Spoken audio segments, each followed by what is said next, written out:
Payplan Stability Mechanism. Ano ang ibig sabihin ng Payplan Stability Mechanism or PPSM ng Red Express Payplan? Kapag bumili ng product package ang isa sa Red Inc., siya ay sumasang-ayon at voluntaryong nagpapasakop sa Payplan Stability Mechanism or PPSM ng Red Express Payplan ng Rising Era Dynasty. Nangangahulugan ito na siya ay covered na ng PPSM. Ang probisyong ito ay nakapaloob sa Rules and Regulations ng Rising Era Dynasty Incorporated sa ilalim ng title na Payplan Stability Mechanism na matatagpuan sa back office or dashboard ng bawat distributor. Ito ay isang uri ng mekanismo na nakapaloob sa sistema ng Red Express Payplan para tiyakin ang payplan or commission plan ay hindi mag-overpay. Ito ay ginawa upang proteksyonan ang integridad ng payplan program. Ano ba ang epekto sa mga brand partners or distributors ng Red pag nag-overpay ang payplan system? Pag nag-overpay ang payplan system, ito ay magdudulot ng financial distress sa kumpanya at maaaring ikalugi nito. Maaari ring hindi na ito makapagbayad ng karampatang komisyon sa mga brand partners or distributors ng Red. Ganito ang nangyayari sa karamihan ng kumpanya kapag walang PPSM ang kanilang payplan kaya nag-overpay out at nagsasara. Ang pinakapangunahing dahilan kung bakit ginawa at built-in sa payplan system ang PPSM ay para proteksyonan at para sa kapakinabangan ng mga distributors ng Red at ng kumpanya mismo. Dahil dito, magtutuloy-tuloy ang ating negosyo sa mahabang panahon. Sa ibang mga kumpanya, lalo na sa Estados Unidos ng Amerika, karamihan ng network marketing companies na binary system ang ginagamit na katulad din ng Red Express Payplan ay mayroong tinatawag na payout capping. Ang payout capping ay nagtatakda ng limit sa percentage ng payout ng Payplan. Ito ay para makatiyak na hindi mag-overpay ang company. Tinatawag din itong indexing sa technical na termino. Paano ba tumatakbo ang Payplan Stability Mechanism or PPSM ng Red Express Payplan?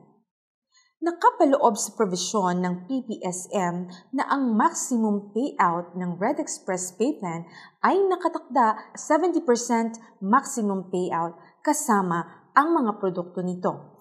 Ano ang ibig sabihin nito? Ang ibig sabihin nito na sa kabuuang benta ng mga product packages, ang Red Express Payplan ay nagtakda ng 70% para sa commission payout sa lahat ng distributors na nakikibahagi sa programa ng Red Express Payplan. Sa simpleng ilustrasyon, ipagpalagay natin na 100 pesos ang kabuuang benta ng kumpanya.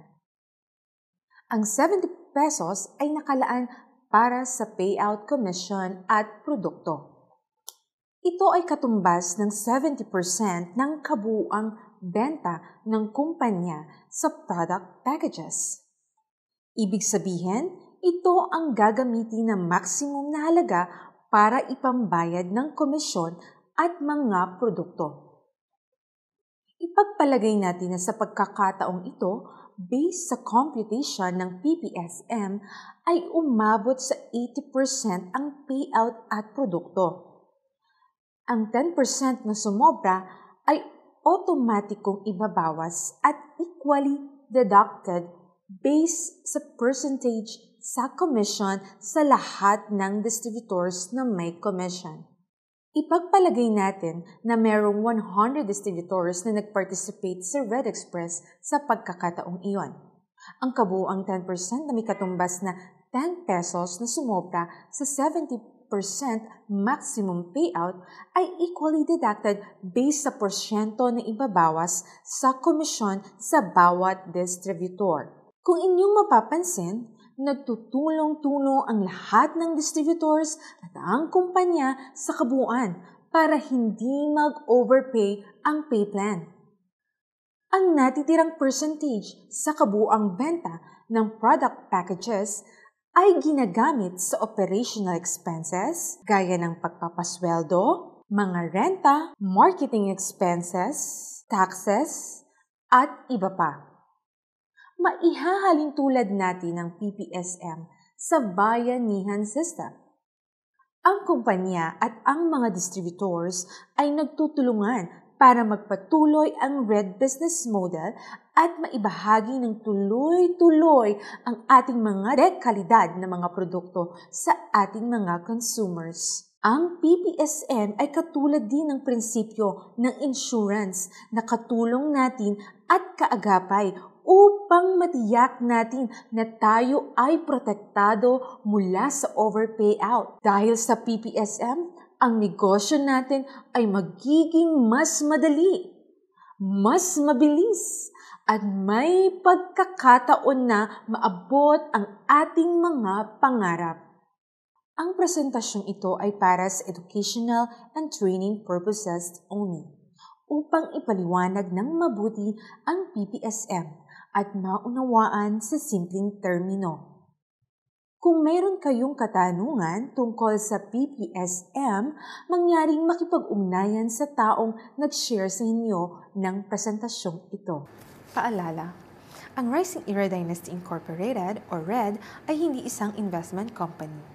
Ang RED ay isang lehitimong kumpanya na rehistrado sa Securities and Exchange Commission or SEC at nagbebenta ng mga organic livestock and agriculture products, food supplements, life savings, anti-dengue products, and functional beverages. Ito ay dumaan sa masusing proseso ng ISO at GMP at aprobado ng mga ahensya ng gobyerno tulad ng Food and Drug Administration or FDA, Fertilizer and Pesticide Authority or FPA, at Bureau of Animal Industry or BAI.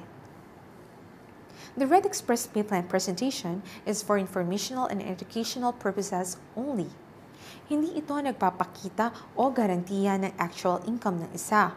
Ang actual income ay maaaring mag-iba-iba sa bawat brand partner o distributor dahil ito ay nakadepende sa panahon, lakas, kakayahan at kaalaman na inilalaan at ibinibigay ng isa sa kanyang sariling negosyo.